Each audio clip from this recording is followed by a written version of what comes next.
Okay. We go to Zoom. Yes, a few minutes.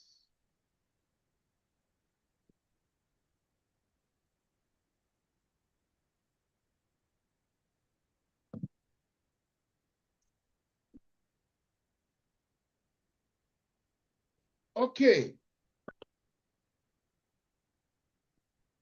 The Bible studies, the floor is yours. Anybody who has any revelation, any question, any problem, any insight, please, you have the floor. Any questions? Dabo, any questions? No, no, sir. No. Dr. Boyson? Yeah, I don't have any yet. Thanks. Okay, so we'll continue with what we started the other time, 2 weeks ago. And by the way, thank you all for your generosity. I sent the money to our brother, and he has expressed his appreciation and profound gratitude. So thank you all. You're welcome. Now, our study for tonight, we are going to continue. We want to really look at the argument of the woman in verse 28. I call it 27 and 28. When she had heard of Jesus, she came in the press behind and touched his garment. For she said, if I may touch but his garment, but his clothes, I shall be whole. And straightway the fountain of her blood was dried up, and she felt in her body that she was healed of that plague. Amen. Amen. She felt in her body that she had been healed of the plague. Hallelujah. Any questions? Okay. Can you see my screen? Yes. What's read the first thing you see there for me. Truth table for if-then statements. Okay. Thank you. Now, you can study. So, with the truth table, the if-then, which we call the conditional argument, we say if the sentence that comes after the if, we call it the antecedent. And the statement that comes after the conclusion, we call it the consequence. So I've rendered them A and C, the antecedent and the consequence. And the traditional, the normal, is that if, since you have two statements, the antecedent and the consequent, and each of them could be true or false, 2 will give us 4, right? So if you look at the table here, you realize we start with the first, the consequent, and then you create, since we have 2 statements there, we have 4 possibilities. So 1, 2, 3, 4. And then you start with true, false, right? And then you come to the next leftmost, right? Then you start true, false, false. Now, so if the antecedent is true and the consequent is true, then the statement, the if-then statement, is true. On the other hand, if the antecedent is true, but the consequent is false, then the statement is false.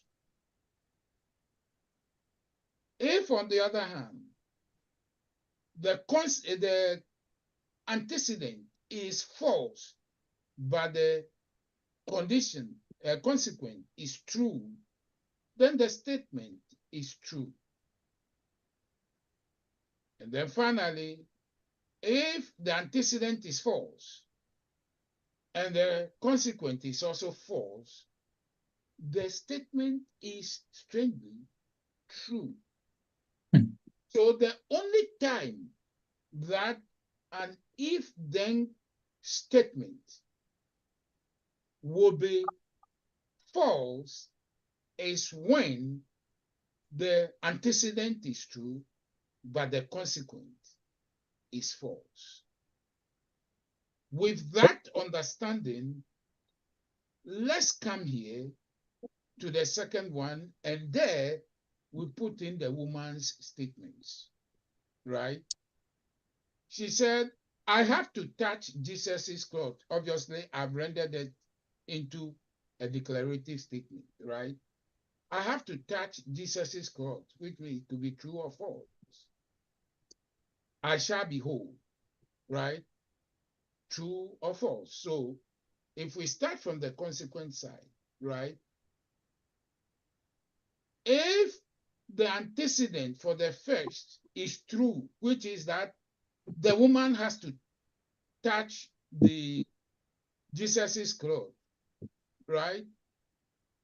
And then she's made whole as a result of touching his cloth, then the woman's if-then statement or conditional argument will be rendered true. Are you getting me here? Are you following?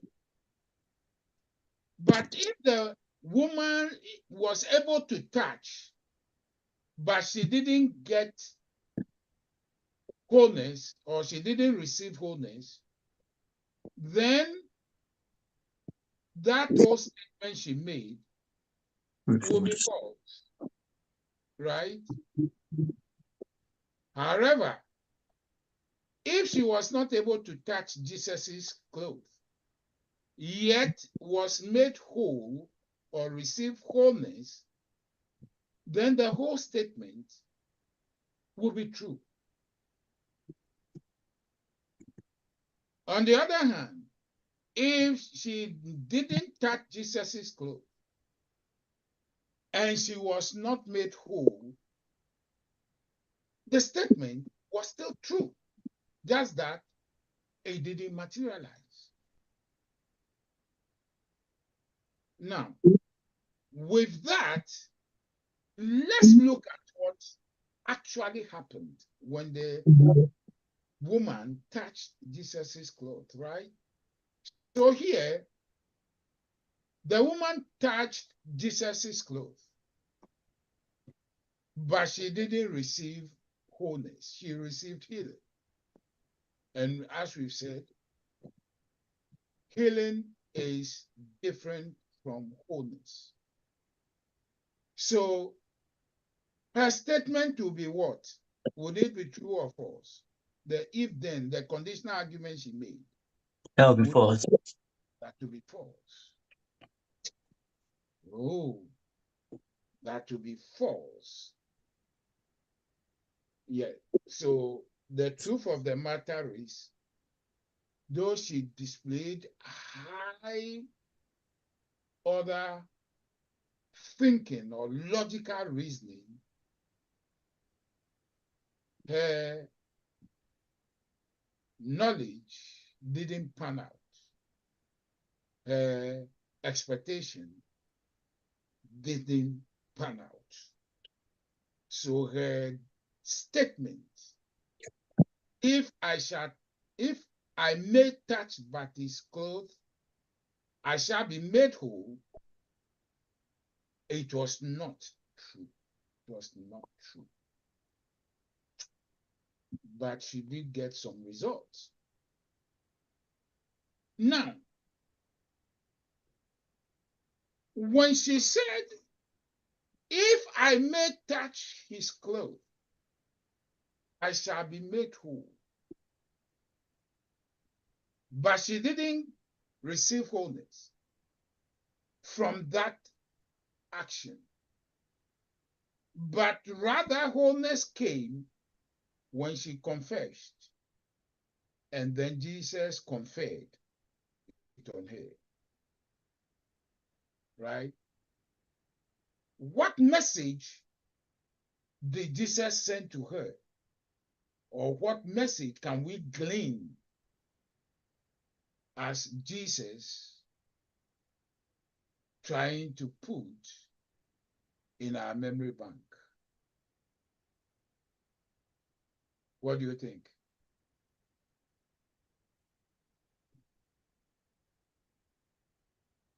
Brother Gabo? Yeah, What do you think? I'm driving, so I'm not able to concentrate. But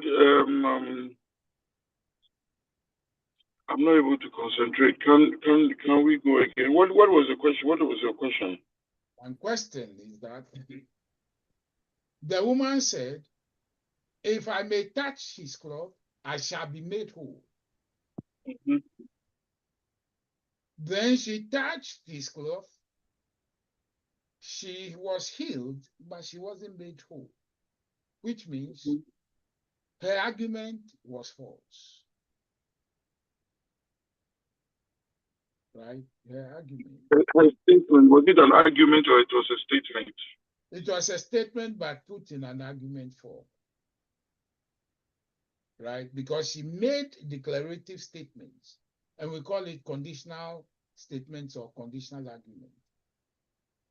She said, if I touch, I shall get whole. When she said that, and Jesus actually made her whole by first getting her to confess about what had taken place in her. The question is, what would you say the message was that Jesus was passing on to her? To be made whole, she has to use her faith. Okay? Because it was after Jesus, she used her faith, she confessed or used her faith that Jesus said, your faith has made you whole. Okay? But she had faith. She had faith before she touched the hem of the garment, so she already had faith. But did that faith pan out? That is why I kept saying that from what she intended. That's what I'm saying. Although she mentioned whole, but she touching and realizing the fountain gone, she thought she had met her goal. But obviously they say I'm wrong, so I I'll didn't keep say that. I'm saying that the fact that based on what came out of her mouth, unless you are willing to argue that wholeness and healing are equivalent. Are you getting me? If you are willing to hazard that suggestion that wholeness and healing are interchangeable. That's synonymous. Say that again. Can we say it is synonymous? Yeah, unless you are willing to make that argument that healing is a synonym of wholeness, right? Which I doubt, then you'll be hard pressed to convince anybody that wholeness and healing are synonyms. So if you want to take that route, please be prepared to argue your case. And Because my point is, when she went to touch Jesus, she was going to do it Nicodemously and go away, thinking that once I've touched it, my goal of receiving my healing or / wholeness will be achieved. So in her mind, she wasn't even anticipating that Jesus would turn around and even talk to her. yes, All he wanted to do was, by me touching, everything that I need will be given to me. So like Pastor Gabo said, to her, the healing and wholeness could be said to be synonymous or interchangeable, because she was just, her goal was, I'm going to touch, hit and run, touch and go. I'm not anticipating Jesus in her busyness and going to even stop and question me or even touch me again. So to her, I'm going to hit it and just walk away. And by my faith, I am healed or I am whole. So if we say she meant healing and wholeness, to me, to her, that is what she thought, because instantly she felt the fountain of bleeding gone. So she thought, okay, my major problem is I've been bleeding incessantly. So if this bleeding stops, then to me that is healing and wholeness. She didn't even. I don't think she even was even thinking about the money that she has spent at that time. She just wants her fountain stopped so she doesn't have to go to hospital and pay more money or go to that ordeal. That is why I keep saying that to her, healing and wholeness, although she used wholeness, but because she had no idea she was even going to be interrogated by Jesus. With the press and with so many, all I do is I'm going to crawl under people and touch this man and I'm gone. That's it. I'm so, when Jesus said, who touched me? She was flabbergasted. Ow, I've been caught. I thought this guy wouldn't know. But Jesus knew. So in a way, that is my argument. Yeah, it's a very good argument, right? Except that as part of our discipline, right, you want to make sure, because the author didn't actually give us that information. She left it for the woman to say what she expressly wanted, which was wholeness. So anything short of that, it will be a very hard bargain, a very hard effort trying to convince anybody to say that she meant one thing rather than what she said she wanted in her statement. Are you getting me? And so one of the tricks of reading and writing is, when you realize that an author has taken himself out of the picture and has given you direct access to the character, he wants you to judge the character from as many angles as possible, including the character's psyche, and then determine for yourself whether that character is a truly believable character. Are you getting me? And so with that, you want to pay attention to what the character herself says she wants, right? And then you make your judgment whether indeed, by the end of the story, what she set out to accomplish has indeed been accomplished, or if there remains something to be said or done. Oh, you getting me? And here she said, I want wholeness. I'm looking for it. I shall.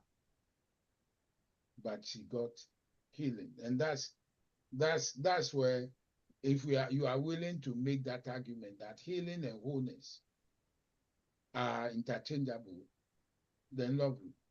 I'll leave you to go with it, right? So at this point, we know that what she got was not what she said she wanted, but she got something. So that was more of a partial fulfillment. Would you agree? Okay. So my question is, when she made that statement, what flaws did you find in it and what possibly Jesus was trying to let her know. What do you think the flaw in her argument would be?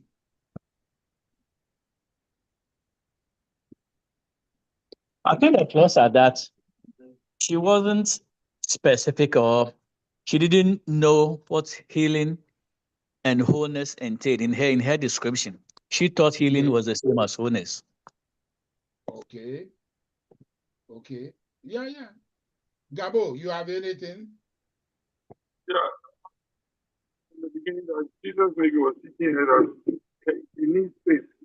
Your voice is far. Yeah, I'm saying that Jesus was, what I was saying was, I think Jesus was telling us it was by faith we should get her wholeness. But as Dr. Boyton is saying, she began her faith from the beginning because she believed she'll be healed or she'll be made whole.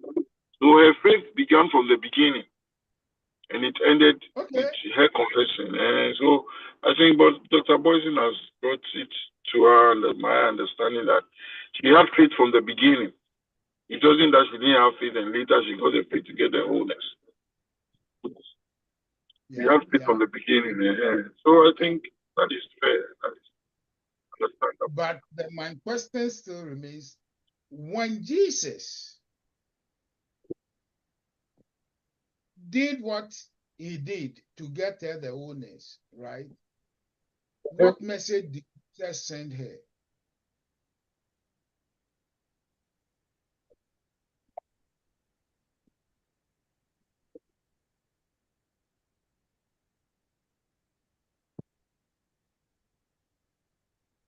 Any takers?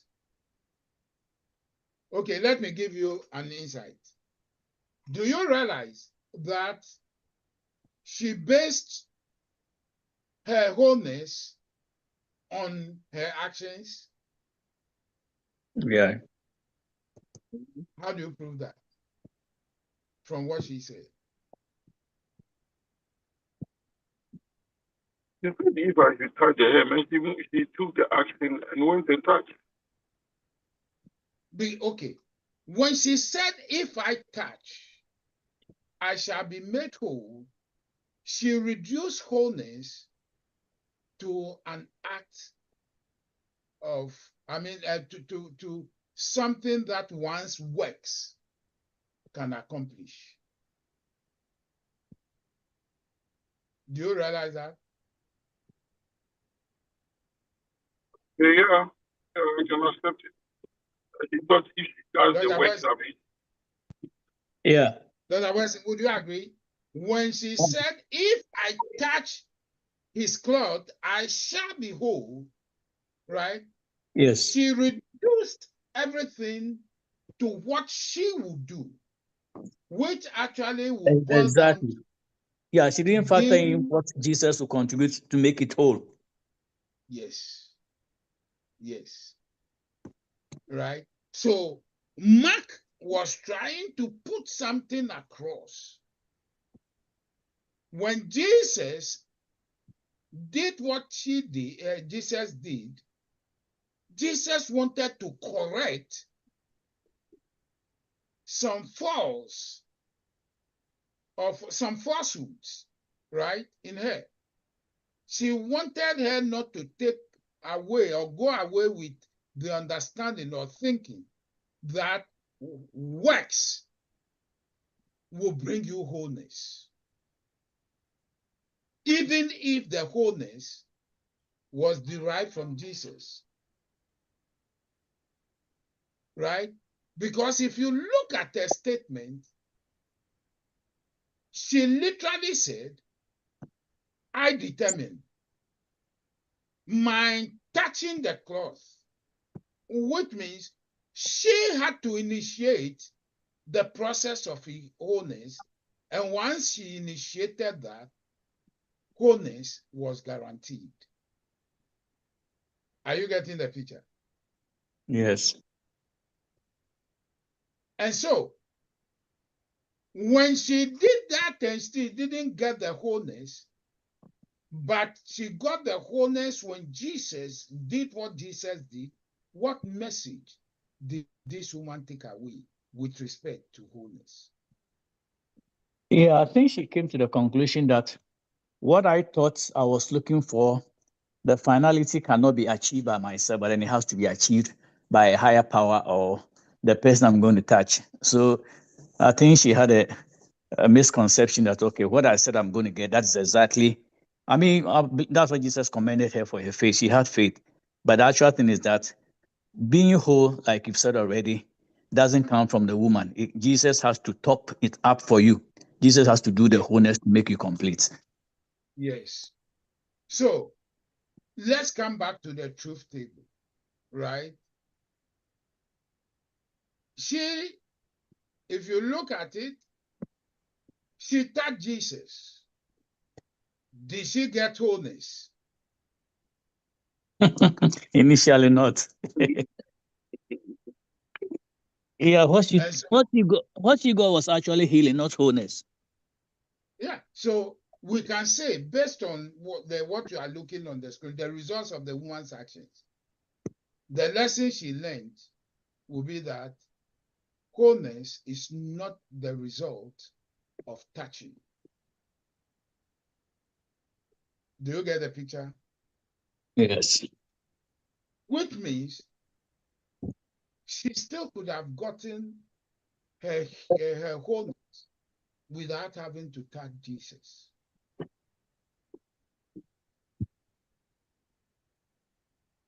Is that making sense? How Yeah. would she have gotten it? She could have gotten it by faith. She could have gotten it any other way. Papa What Kukwaba. this market, Other what way. Jesus wanted her to do is that though her faith, right, touching showed the amount of faith she had, touching itself was not sufficient or even necessary for receiving wholeness. Is that making sense? Jesus made her understand touching may not be necessary or even sufficient for wholeness. Are you getting the point there? Because when she said, if I touch, I shall, again, she premised everything. She premised the result on her touching. Is that making sense? Hello? Dr. Boyson, are you getting it?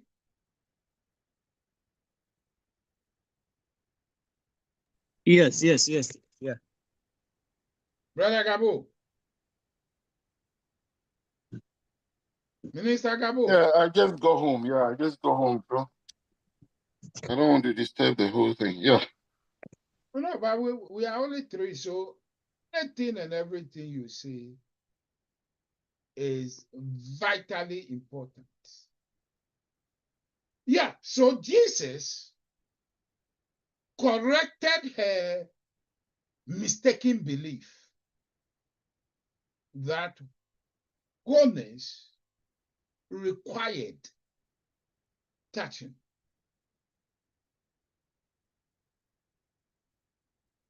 Are you getting me? Jesus corrected her false belief that wholeness was a guarantee once touching has taken place.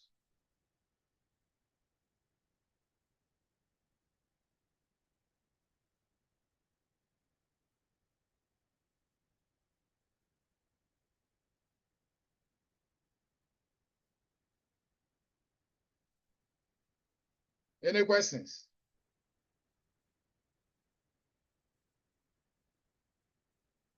Okay. Now let's look at, can you see the screen? Can you see my screen? Yes. Okay. Let's look at what Jesus taught her were needed, which actually will constitute her faith, right? The elements of her faith and what Jesus will have us take away as the requirements for wholeness. Again, we realize that this woman gained vital knowledge, right? When she said, after she had heard Jesus, right? So she gained vital knowledge. Do we agree? Do we agree?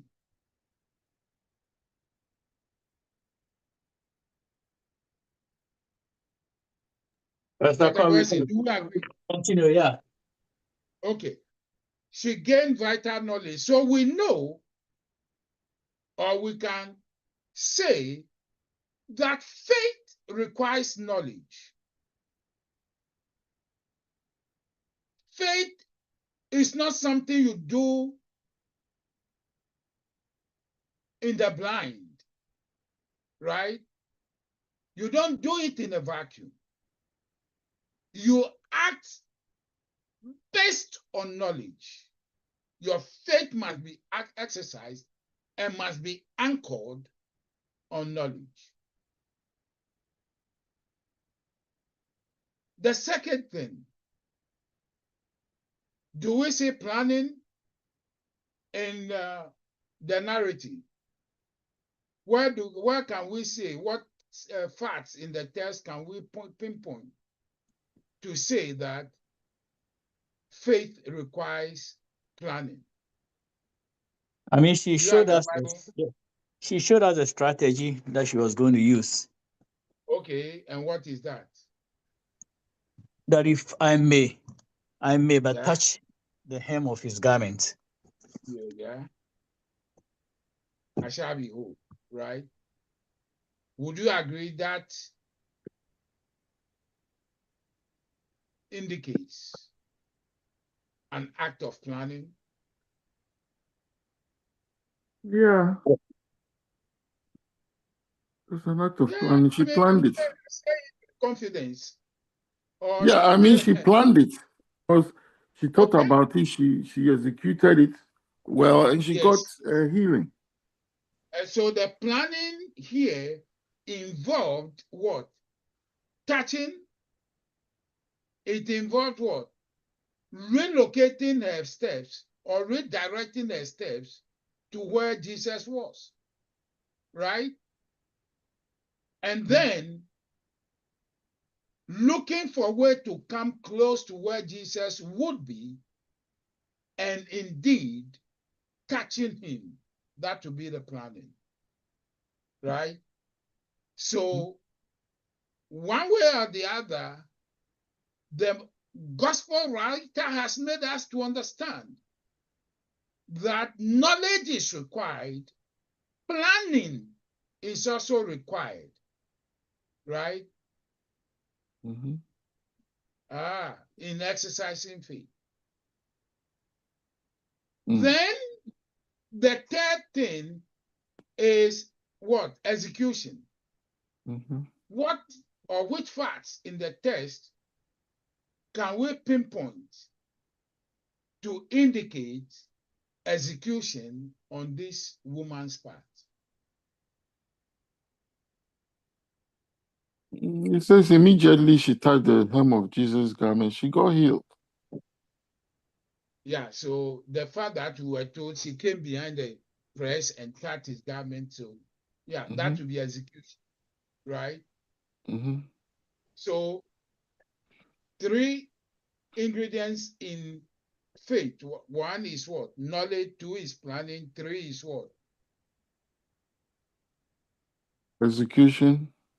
Execution of the plan. Now, You know, this small portion is even a sermon. The knowledge behind execution, that section alone is just a full sermon. Big time. That is very true. Big time. Because people sometimes have knowledge, but they don't plan, and they still think they're going to succeed. Well, and some know how to plan very well, but they don't have knowledge. So those are the people we call to know. They will be showing Takashi on the field or some places for them. Meanwhile, they have no knowledge. No, but how can you plan without knowledge? It's like a Bukom man who wants to fight you. He knows he can't. He doesn't know, but yobbing, he will yob you out. Then he's going back. He doesn't know the strategy. Why have you elected to go to a place you are not familiar with? Bukom, we don't play. Well, me too, I didn't live with them. I live with them. Me too, I live with them. So how can you say that a Bukom man will say, I'll beat you and he's just yobbing? Hey, yeah, they do that. Even if it's not Bukom, I mean, it's a general thing. People do that. I mean, they will tell you, you know, it is just math, you know, they get a job. You mentioned Bukom and you really struck a nerve in me. You know what? I watched a video about some inmates. This inmate, he was a black belt taekwondo guy, but he was 70 years and he was incarcerated because of evading taxes. He went to prison, and you know the prison, they have gangs. So the head of the gang was coming to bully this man. He didn't know that guy was a black belter. And this black belter, older person, 70, they call him grandpa, and this guy shook all of them to the ground. He silenced them. So the inmates all came to disrespect this gang leader, that you are yobbing everything. You thought you were strong. See how this guy put you down. So sometimes people think they are strong, but they don't have the knowledge. And this man was quiet. Somebody who's been teaching taekwondo for over 20 years. He had the experience. He was quiet, mellow, and the skills he used was phenomenal. So sometimes people, you know, especially our people, they say, oh yeah, we can do it. We can fast and pray. But they don't have the technical know-how to go around it. So in the end, they fail and they give God a bad name. Yeah, I agree. So again, when we come back to the text, we now understand when Jesus said, your faith has made you whole, we are looking at some elements of that faith, right? Knowledge, planning, and execution, right? No, Pastor Cole, let's dwell on that. Jesus said, your faith has made you whole. Okay. But was the woman whole before Jesus spoke to her? No, she wasn't. So that was when Jesus pronounced wholeness on her. Okay. Are you getting it? Yeah. And that's why this is important for us to know that you don't work for wholeness. Wholeness is conferred on you. Work only takes you, human effort only takes you to the dimension of healing. Wholeness requires something more than just touching. But you still have to touch. No, that's why we went. When she touched, did she get what she was looking for? She got healing. No, but she said, I want wholeness. Yeah, but at least she got something. Yeah, but if she hadn't gone to touch, she might not have been made whole. No, I'm saying that is true. But when she touched, did she get the wholeness she said she will get?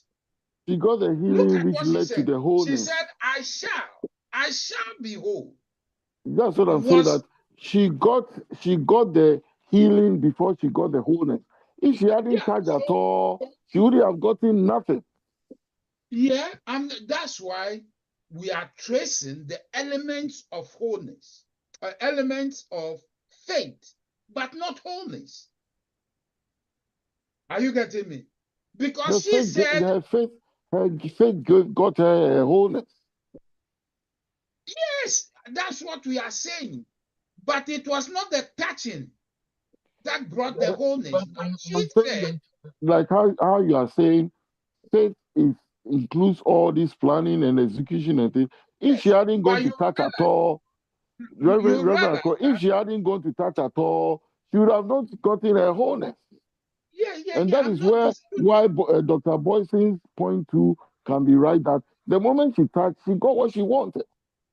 Although Mark said it was healing, she got what she wanted.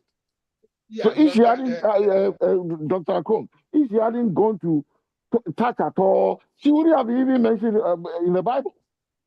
I am not disputing, but there is a very sophisticated argument the author is putting across, and I don't want you to lose sight of that argument, right? I don't want you to lose sight of the argument. Mm-hmm. The woman said, look at her statement. If I touch his garment, I shall be whole. Eventually, didn't she get wholeness? No. Listen carefully. The way you go about this. So you master the skill. What she said she would get if she did what she said she would do. Right? She said, if I did this, I shall get this. A is equal to B. Yeah, Pastor Khan, I think we don't have to belabor this point too much, because the lady said, if I touch, I will get all that I want. In her mind, by touching Jesus, I will get everything. But Jesus made it clear to her that you don't get everything. I am the one that imputes that completeness to you. So that is why I'm saying that the woman, in her mind, what she was thinking, what she received, maybe were different. She said healing and wholeness to her were the same. The blood of the fountain of my blood will stop. All this. That was what she was looking forward to. But then Jesus taught her a lesson. The woman, you thought by touching me, you will get completely what you want. But I'm telling you, it is me who gives you the 5% more you needed to make you whole. Maybe she got 90% for healing or wholeness. But Jesus had to give her the 5 or the 10% to complete what she had desired. So maybe she said, okay, this is what I'm going to get. She did not actually know how that was going to come about. She didn't even think, like, I don't want to repeat myself, but she didn't think that Jesus would even have the time to single her out and top up with what she needed. Because she thought, once I touch this man, I have read about this man, I have heard about him, history, everything. If I touch him, whatever is wrong with me will be dealt with. So in her mind, that is what she thought. So her success of touching Jesus, oh, I touched him, I am complete, because whatever I wish for, by touching him, it is done. But Jesus taught the crowd a lesson. The woman herself a lesson. The woman, you are right. You had a faith to want to touch me and be whole. But I'm letting you know that if I don't impute that wholeness on you, what you received was maybe healing. It's not the wholeness you thought. So she had a faith to approach, and God saw her faith and made it possible. So we can argue that yes, she got what she wanted because Jesus had to come in and complete it. But in her, what she experienced that we are reading about. Dr. Boyce, you are absolutely right that she ultimately got what she wanted. What she wanted. Yeah. So she came from and got wholeness. So she got. If she hadn't gone to start the thing, she wouldn't have gotten anything. If she hadn't gone to touch Jesus, she wouldn't have even got anything. You know what? Don't we all go through experiences like that, where sometimes you are believing God for a miracle, and you realize that He will do far above and beyond your expectation. You are all absolutely right. Thank you, Pastor. Yeah, you are all absolutely right. But what I want you to get out of this is not just the end result. We also want to master the process. Are you getting the point clear? Because it will help you to really appreciate the Bible at a higher dimension. And so I'm taking us through the process of moving from one thing to the other so that you now get the way things ought to be, right? That Amen. this is, and so rather than going for just the result, I want to show how you arrive at the answer. Yeah. Amen. Yeah, this is important for us. You get it? And that's why I'm saying that when you look, you hear what she actually said, what came out of her mouth, not what the author told us, what she herself said. Right? She said wholeness. And I will get that wholeness when I touch. Are you not getting? So she premised her wholeness on her action, works, right? So we realize that when she executed what she said she would do, she got something other than what she said she would get or she was looking for. And so you come back and then you ask yourself, if she indeed touched Jesus, but did not get wholeness, the question is touching necessary or sufficient, or necessary and sufficient for wholeness? And Jesus, by this, is saying no. And that is what I want you to get. So, yes, she exercised faith. And don't forget, we said part of that faith is knowledge. But that knowledge she had was not enough. In fact, it will not be knowledge, it will be belief. And one day I'll teach us the difference between knowledge and belief. Are you getting me? So Mark was going somewhere with this. And one of the things we get out of it is that God respects effort. Even if our effort doesn't contain all the ingredients or the elements, God still respects effort. So yes, indeed, this woman put in the work, but the knowledge she came with had some loopholes in it. Are you not getting the picture? Therefore, when she said, my touching will guarantee my getting wholeness, that turned out to be false. And so down the line, you will realize that in actual fact, though the touching happened, and it was part of an execution plan, it actually was not necessary or sufficient.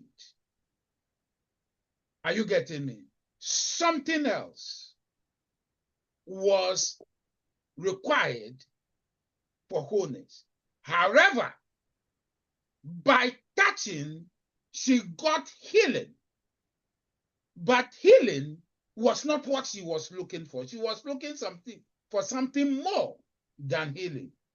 Therefore, the touching that she made as part of her plan to get the wholeness, that touching was not sufficient for what she wanted, but it was sufficient for healing, but it was not sufficient for wholeness.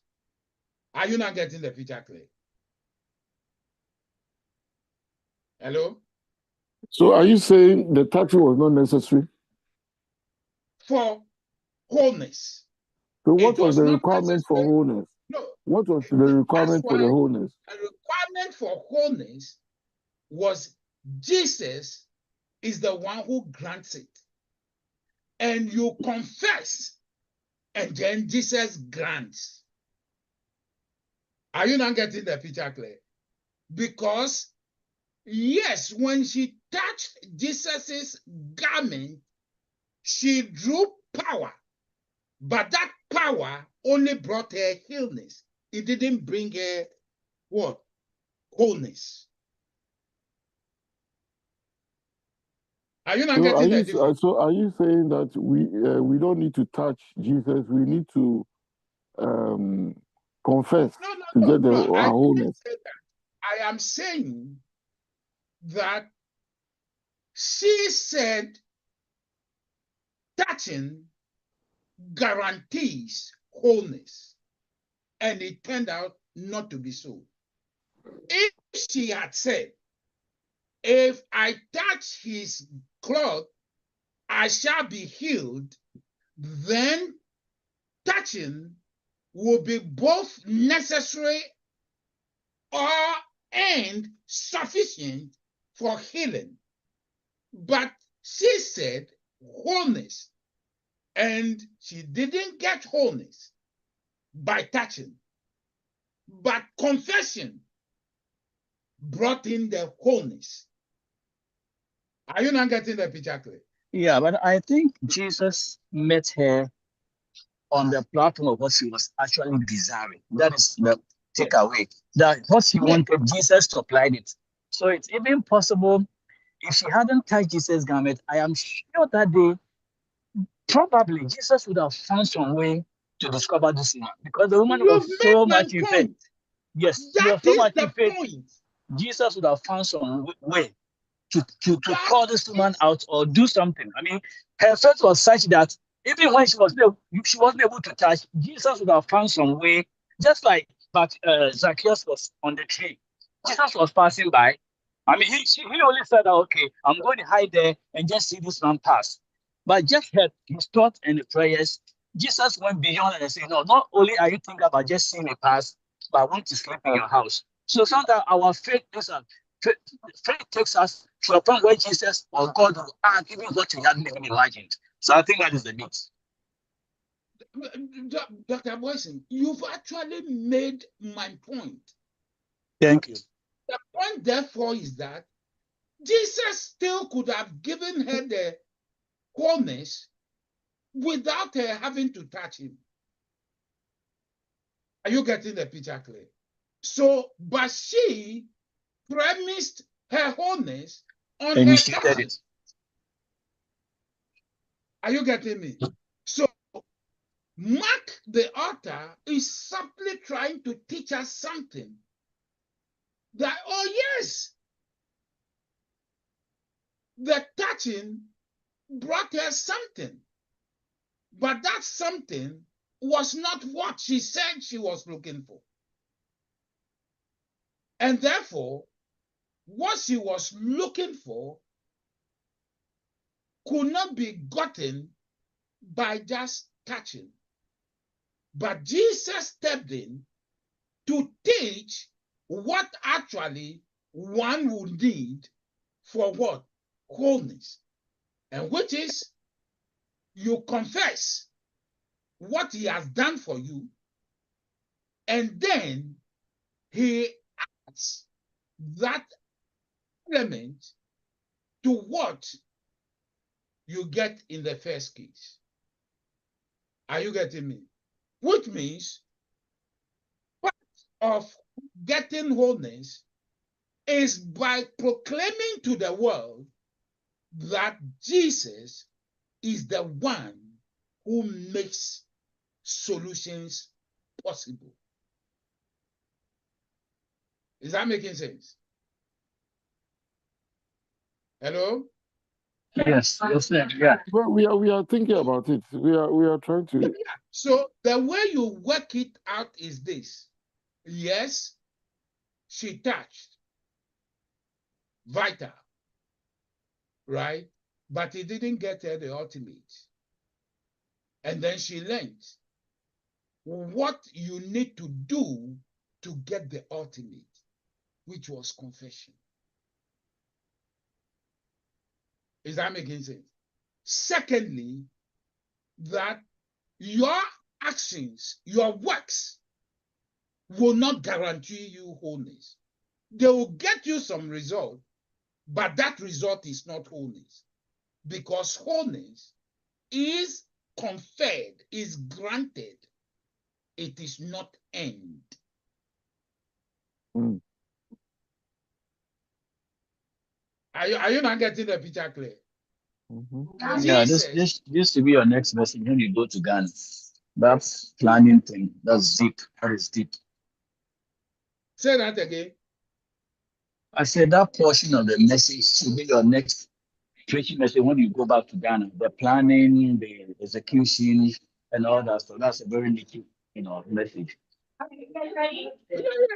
Yeah. So if you look on my screen, you realize that I didn't add touching. The 5 elements. Touching is not included. Can you see that?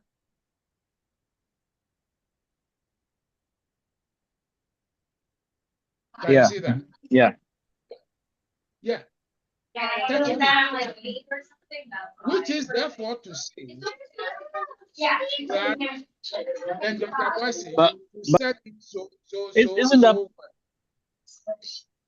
right?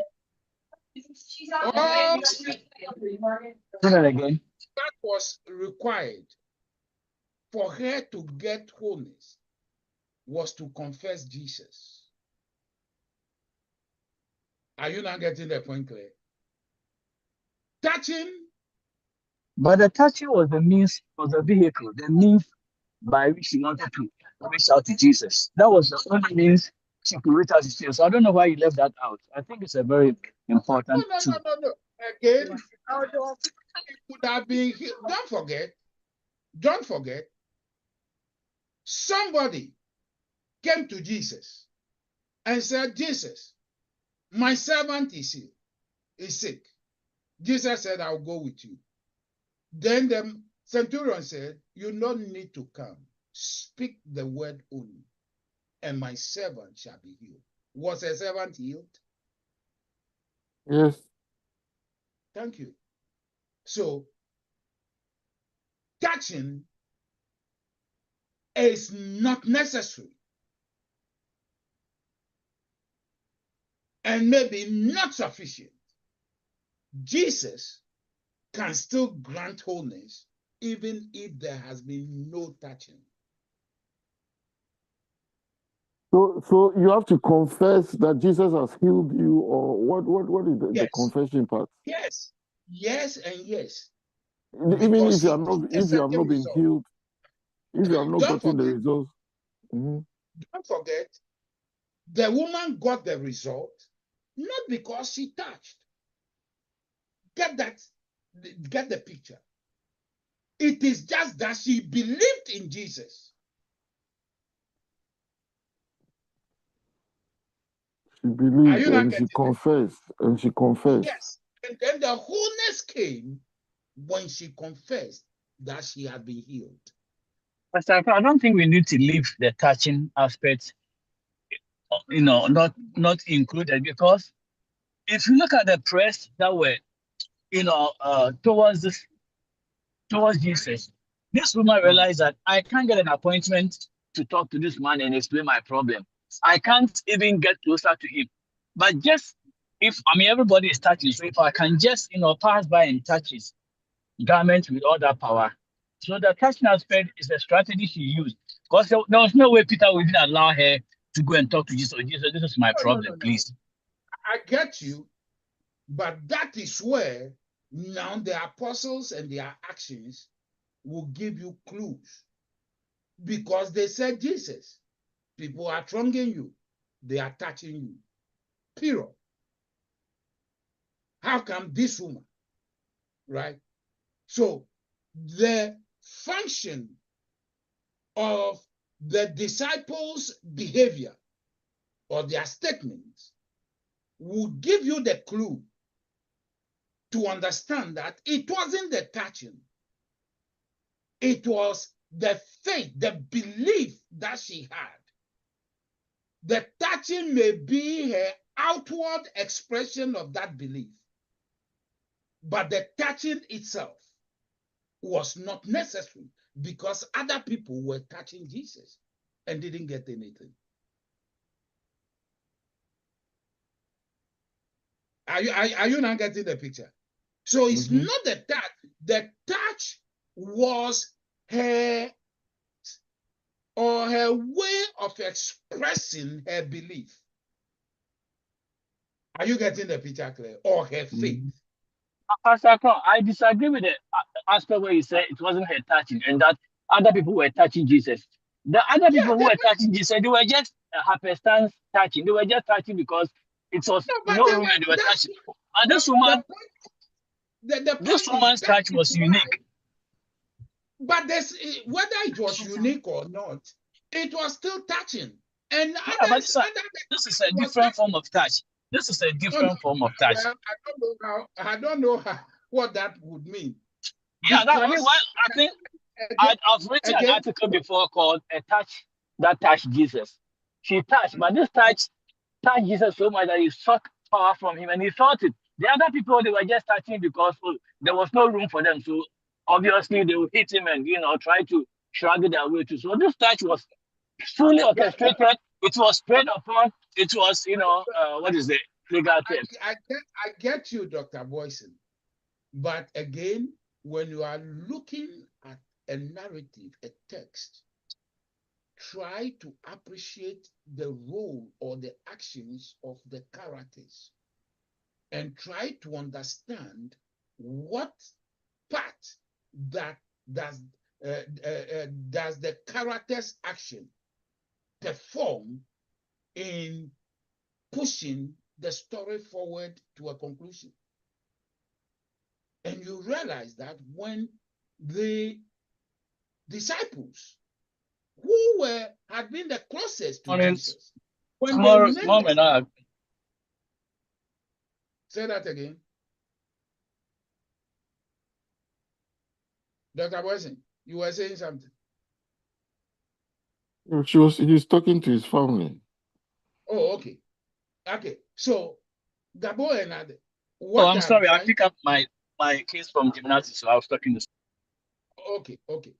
What I'm trying to get us to master, right, is make sure that as much as possible you account for every action if you find it significant, right? What role that statement, that action of a character plays in getting the story to move forward. That means, how does a character's action constitute plot or not? And here, the statements of the disciples would give us that clue that people were doing the same thing the woman did, as far as they were concerned. Even if theirs didn't have intent behind it, and the woman had a certain intent, on the outside, they were doing the same thing as the woman did from the apostles' perspective.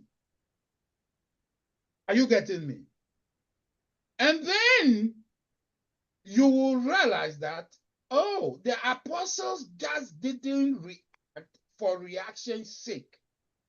It was the artist's way of passing on vital knowledge, right, to us to understand this, that the woman's action was an act of belief or an act of faith, although the act itself didn't, right? Because if the mere touching of the Jesus' cloth will bring wholeness, every member of that crowd, of that multitude, would have been rendered whole.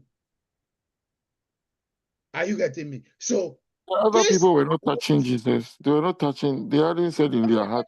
Only the word trunking. And check the meaning of the word trunk. Check the meaning of the word trunk. And then you go and you realize that that's why it wasn't even a multitude. It was called a press. So check the word press. Right? So these are ways an author can introduce, sophistication into the writing, right? It was more than a multitude is more than a crowd. A press is more than a multitude, which means in Ghana we will say moko kamokono. Are you getting the picture clear? Because of the word press. So all of a sudden, even the chosen vocabulary, the diction, will give you clues about this, right? So the role of the disciples, Mark brought it in to contrast the woman's action with the crowd's action, though on the outside, to the average onlooker. Here, the disciples, what she did was not different from what the crowd did, right? But her action was an act of faith. It was an expression, the outward expression of an inner conviction. You getting me? But she touched Jesus' cloth. The trunking of the crowd also touched Jesus' cloth. So it wasn't the touch per se, but Jesus being all-knowing, all-loving, all-powerful, right? And Dr. Boyson, that's what you just said.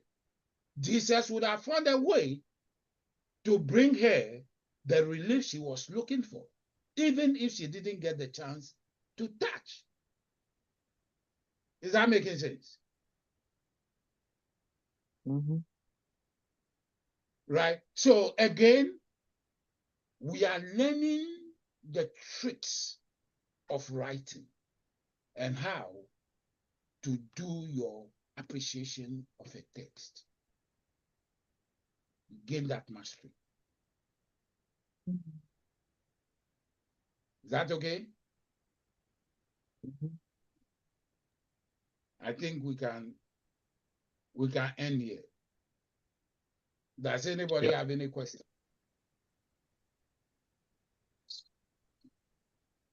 Dr. Boise, any question? No, I think we resolved everything. Okay. Gabo? Yeah, I'm good. Queenie?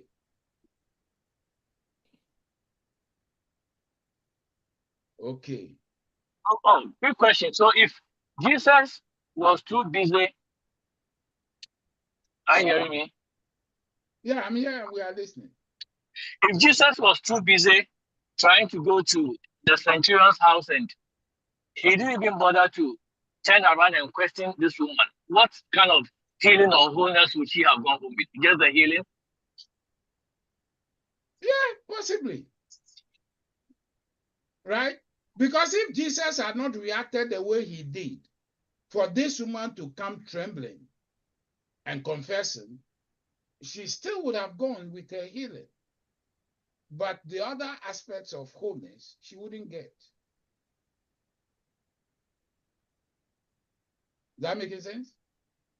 Yeah.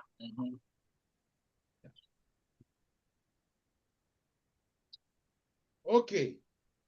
Dr. Boise, you've asked a lot of questions today, so you have the honor to say the final prayer for us. Oh, I'm driving. I can't focus, please. For somebody pray for me. I told you I pick up the kids. So. You can pray. Your mouth is free.